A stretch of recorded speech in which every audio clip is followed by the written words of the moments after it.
بسم اللہ الرحمن الرحیم۔ شروع اللہ کے نام سے جو بڑا مہربان نہایت رحم والا ہے۔ السلام علیکم دوستو، آج کے ہم اس ویڈیو میں اچھی نماز اور بری نماز میں فرق بیان کریں گے۔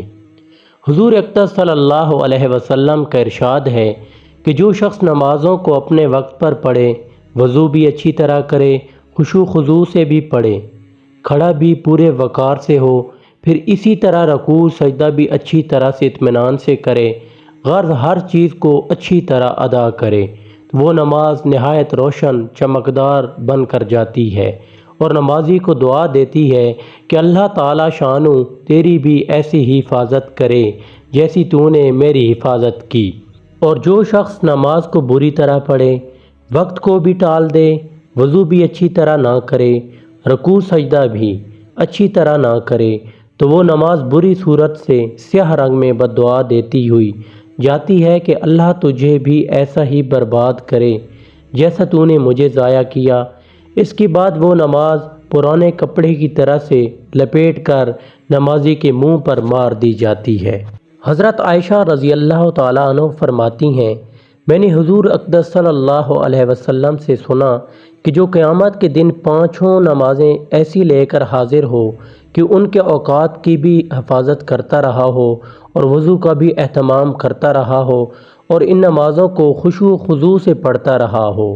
تو حق تعالی شانو نے عہد فرما لیا ہے کہ اس کو عذاب نہیں کیا جائے گا،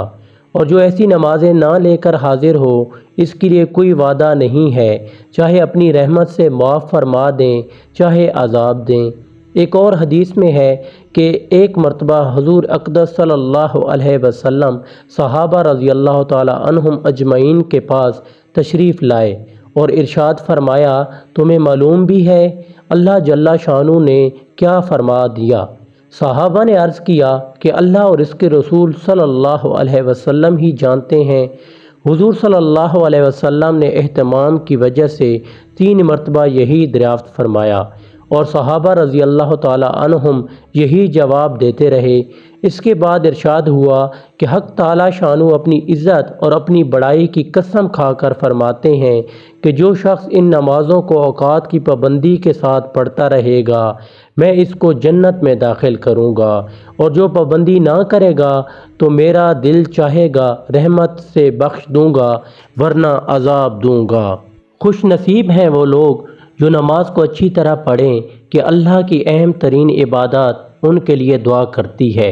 لیکن عام طور سے جیسی نماز پڑھی جاتی ہے کہ رکوع کیا تو وہیں سے سجدے میں چلے گئے، سجدے سے اٹھے تو سر اٹھانے بھی نہ پائے تھے، ایسی نماز کا جو حشر ہے وہ اس حدیث شریف میں ذکر فرما ہی دیا،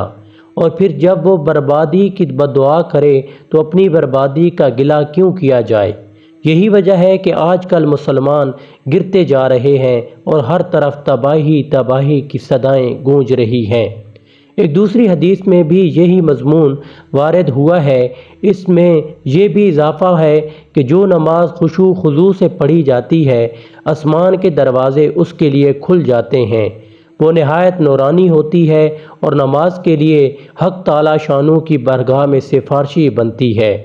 حضور صلی اللہ علیہ وسلم کا ارشاد ہے کہ جس نماز میں رکوع اچھی طرح نہ کیا جائے کہ کمر پوری جھک جائے، اس کی مثال اس عورت کی سی ہے جو حاملہ ہو اور جب بچہ پیدا ہونے کا وقت قریب آ جائے تو اسقاط کر دے۔ ایک حدیث میں ارشاد ہے کہ بہت سے روزہ دار ایسے ہیں جن کو روزے سے بجز بھوکا اور پیاسا رہنے کے کوئی حاصل نہیں، اور بہت سے شب بیدار ایسے ہیں جن کو جاگنے کے علاوہ کوئی چیز نہیں ملتی۔